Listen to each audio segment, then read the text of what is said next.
السلام عليكم ورحمة الله وبركاته. عدت لكم بفيديو جديد معكم أبو ذا جيمز. بس هاي المرة ما بدنا نسوي عن ماينكرافت، هاي المرة بدنا نسوي عن كلاش اوف كلانس. كيف فينا نسوي ترتيبة بيت 5 لكلاش اوف كلانس. بسم الله الرحمن الرحيم ونبدأ. نضع البيت في المنتصف، يعني هي دائما لازم تكون. ندفع الهواء هناك.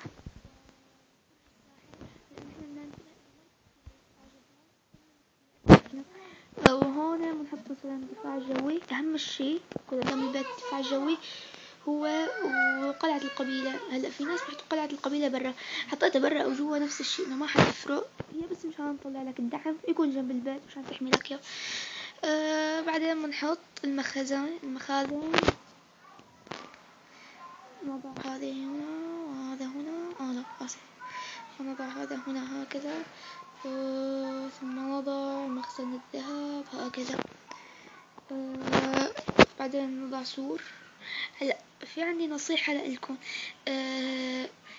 لا تساووا انه مثلا انتوا عم تشتغلوا كلاش. بعرف انه في كتير ناس انه مثلا بكون بيتهم 2 دغري بيطوروا لل4 او لل5 في منه. يعني ليش هيك بتساووا؟ مكسو احسن. هلا انا في عندي قرية تانية بيت 3. مكسة كتير، يعني انه هلا بيت فيها 3. انه شلون يعني واحد غيري كان دغري بيقول لي دغري حدثها ل4، بس انا ابدا ما بحدثها. بسم الله. طيب بنحط مدفع هون، برج آشر هون، ومدفع هنا هكذا.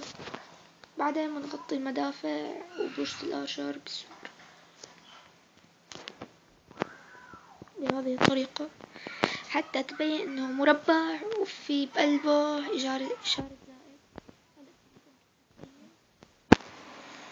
هلا بفرجيكم كمان واحد هجم علي، انا عم ساوي هاي التقسيمة وما قدر لي.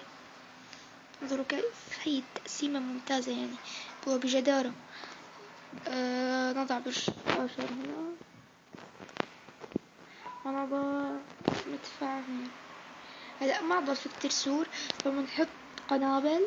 نحط قنبلة بقنبلة، وهون قنبلة بقنبلة كمان، قنبلة بقنبلة.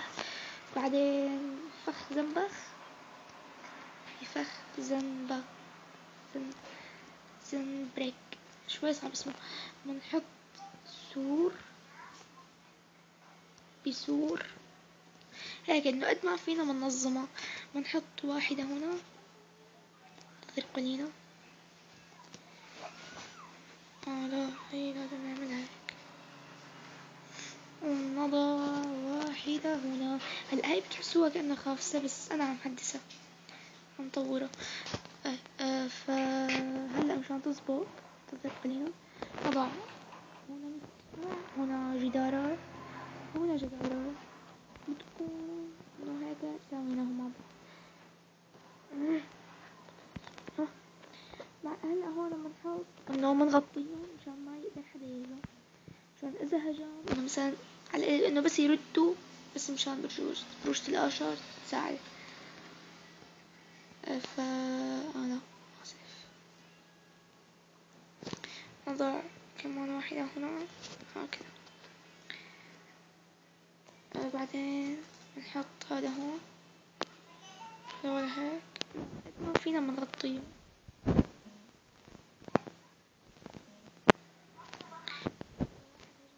بعمالقة كتير يطلعوا له سوربرايز المتفجرات هذولا.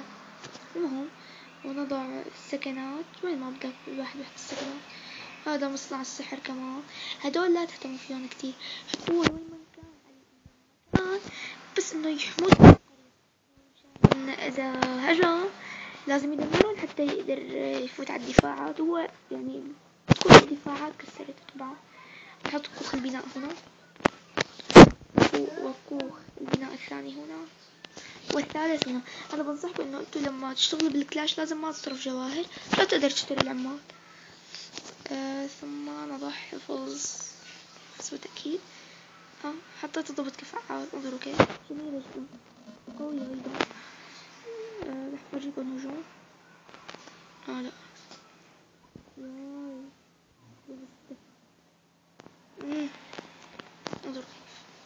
هذا هو الهجوم الذي هجم علي به.